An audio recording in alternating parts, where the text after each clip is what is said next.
SSC MTS এর কঠিন কঠিন গ্রামারের প্রশ্ন কয়েক সেকেন্ডে সলভ করে দিতে পারবে যদি তুমি মাথার মধ্যে রাখো বেসিক কনসেপ্ট।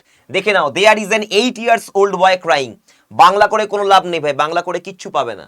তুমি দেখো ছোটবেলায় তুমি কি শিখেছিলে? ছোটবেলায় শিখেছিলাম স্যার বয়টা হচ্ছে একটা বিশেষ্য, নাউন। বিশেষ্যর আগে কে বসে? Good boy. গুড হচ্ছে অ্যাডজেক্টিভ মানে বিশেষণ। অর্থাৎ নাউনের ব্যাপারে বলার জন্য, এই বয়ের ব্যাপারে বলার জন্য যা যা আমার এর আগে লেখা রয়েছে সব অ্যাডজেক্টিভ।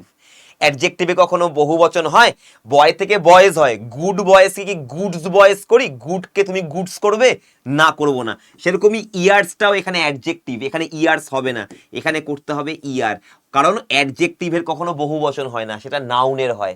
তো এই কনসেপ্টটাই ব্যবহার করে পরে কোশ্চেনটা আমাকে সলভ করে দাও, কমেন্ট বক্সে অ্যান্সার করে দাও। এইরকমই যদি আরো তোমরা ট্রিক শিখতে চাও, প্রথমে এই চ্যানেলটিকে সাবস্ক্রাইব করো, এবং যারা এই বছর এসএসসি এমটিএস এবং সামনের বছর এসএসসি এমটিএস দুটোই দিতে চাইছো, উপরে দেওয়া অ্যাডমিশন নাম্বারে কল করে এসএসসি এমটিএস ফাউন্ডেশন ব্যাচে আজকেই অ্যাডমিশন নিয়ে নাও। All the best for your exam.